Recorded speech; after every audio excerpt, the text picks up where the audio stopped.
Okay, thank you very much. Yes, it's a bit task to be the last one because, not because I'm the last one, but because I'm not playing violin, you see. Neither now, neither at the end of my presentation. But nevertheless, my ties with Latin America, first time 1982, I was consultant for IDB, spent 6 months between Caracas and La Paz. I was also writing a PhD thesis, and then for another 2 years and a half, I was consultant for IDB in Washington. And when I was consultant for IDB, I spent 6 weeks in Caracas, 4 in Bogota, a month and a half in Quito, and then Lima, La Paz. Between each country, I put my suit and tie in my backpack, and I traveled with my backpack. I wanted to see the reality, and I saw many things. And still today, I do see many things. I go 2 to 3 times a year to Latin America, and I think the tasks we have ahead of us are simply huge. They are very huge, and we should not be too relaxed about what is ahead of us.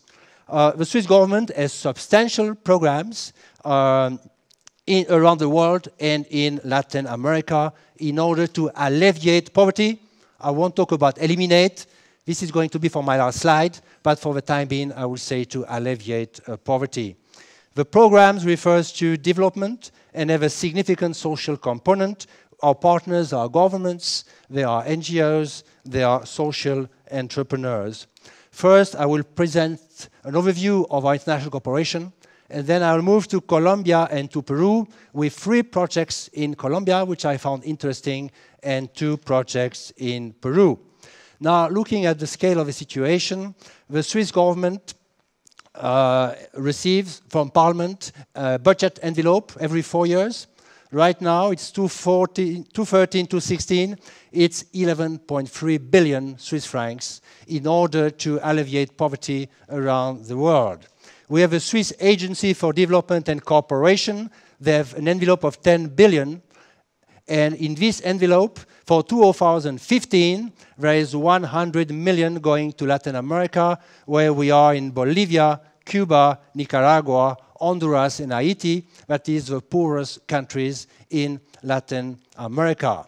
In these countries, we do microfinance, we do agriculture, we do education, we do health, many elements which were discussed here today. What we see indeed is that there is progress, but progress remains very, very slow. And there are some elements which were not discussed at all today. Culture. We mentioned the word culture, but we did not analyze it in the context of Latin America, which could also explain some of the difficulties that one faces into moving forward with Latin America. We have also the SECO, the State Secretariat for Economic Affairs, which has programs in 8 countries in the world for about 1.3 billion over 4 years. And here we are in Colombia and in Peru. For the Swiss Agency for Development, to give you an idea, our programs do concern directly 350,000 people and indirectly 1.8 million people. This is what we do. This is grassroots. This is grassroots work. Now moving to Colombia and Peru. Colombia and Peru, this is the SECO programs. These are middle-income countries. They are middle-income countries. We want to help them to move out to high middle-income countries or to a high-level middle income, or finally to developed economies. This is a big task. Ladies and gentlemen, in Colombia, there are still 31% people poor. In Peru, 24% people poor. In Brazil, 50 million people get direct payments from the government every month in their mailbox in order to alleviate extreme poverty. And in Peru, Colombia, and elsewhere, this is about a quarter of the population also who gets this direct payment for extreme poverty. GDP per capita about 8,000 in Colombia, 6,000 in Peru. And one big issue, these countries are highly dependent on export of commodities, more than 60% of exports. So Colombia and Peru are rapidly expanding economies on the threshold of global market integration. Despite rapid growth rates, their development remains fragile.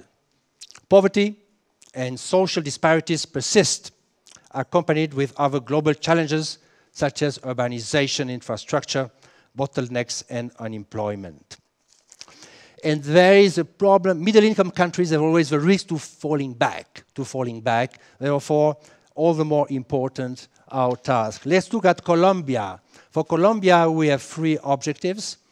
The first one is to support stable macroeconomic framework conditions. If there's a lot of inflation, the ones who suffer more and first are the poor people. So that is very important. Second, we support economic diversification. We will look at a couple of projects in a few minutes. And third, we support capacity to respect the environment, and we also be looking at a project. The first one is trade capacity building, something we've been doing. What is our objective? It is to position Colombia internationally for manufactured exports, to promote Colombian exports. What are the sectors?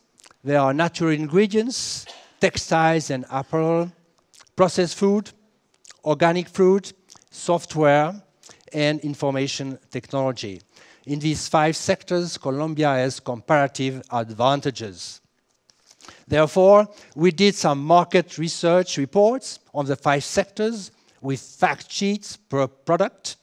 Then we organized seminars and workshops in Colombia with potential exporters, and then these exporters were brought to Europe in trade fairs so they could present their products and look for markets or look also for partners. What is the social impact? Well, these are jobs, these are comparative advantage that Colombia can further develop. This is sustainable production according to very, very high European norms. As soon as you go into food sector, the norms are very, very strict and tough. And this is also a better environmental impact. Now I move to a second project we have in Colombia. This is related to environment. This is something SECO developed called Clean Production Center. A clean production center, it is the objective is to promote sustainable, efficient, socially responsible production. The problem is the lack of efficiency in production plants and with the impact on the environment. So our instrument is the Clean Production Center. What it is a technical center. It's an office with engineers, with specialists, and they advise the industry in order to produce in a more environmentally, energy safe conditions. The social impact is that entrepreneurs provide better working conditions for their employees and mitigate environmental impact on people's lives. Myself, I did visit a couple of years ago in Arequipa, a project which had benefited from a clean production center. It was with very small firms outside of Arequipa, and they were doing some painting, very toxic paint of metal sheets, outdoors. With the Clean Production Center, they changed that. They did build a building in which then the painting was taking place. Therefore, all the exhausts and so on were not anymore going everywhere, and it was done on a much better sound environmental basis. It had an effect on the environment and also an effect on the workers, but the company had clearly to invest some money in order to build the building, but it was considered as fully worthwhile. Now, the next one refers to Colombia also, protection of geographical indication. What is our objective? We want to avoid appropriation of traditional products manufactured by indigenous and black communities, such as national hat, shoulder bag, or also the products you have always have there with Venta. It is called Bocadillo Veleño. It's made of a fruit, guava, with bijao leaf and a box. The problem is that this product has been produced all around in Colombia and in other countries, and there's been an appropriation of the traditional products of a community. Therefore, what is the instrument? to establish a geographical indication register to increase technology transfer. So this example shows that it is a long process. It is difficult. It is very hard work. You have to talk with the communities. You have to talk with experts. You have to set up a list of conditions that the production will have to fulfill in order to benefit from the geographical indication. But then the social impact is important. You increase exports. You provide better jobs, higher wages for indigenous and black communities. And for most, you prevent the disappearance of indigenous and black communities by providing them some perspectives for their exports. You know, I feel like in one of those skiing races, when they show you always the time, 2:58, 2:57, but anyhow, we continue. We are still ahead of the race anyhow. So now we go to Peru, where we have 4 objectives. Sustainable management of resources, competitive private sector, integrated urban, and also transparent public economic governance. Now I'm going to present you a very nice project, which I like very much. This is a Swiss initiative, fully Swiss, developed by SECO. What we do here, our objective, is to create a sustainable gold value chain from mine to market. More artisanal, we want to move artisanal and small-scale mining from informal to formal. Did you know that 30 million artisanal and small-scale miners in the world? There are 30 million, half of them are in gold mines. 10% of world gold production is in small mines, with 90% of the gold mine workforce. These are 3 million women and children. Risk of accidents and health problems with dust, inhalation, and mercury, and contamination of water with mercury. So what we are doing here is that we are establishing standards. We are trying to convince the small producers to get formalized and also to accept the new standards. And then we establish a value chain until the buyers in Switzerland. Switzerland buy a large part of Peruvian gold, about 4 billion Swiss francs per year, which has been worked out here. And then we have established in Switzerland an association for gold, buying only this gold which has been from the Better Gold Initiative. So this is a project which is going on, and for which we have purchased now in about a year 350 kilograms of gold according to this.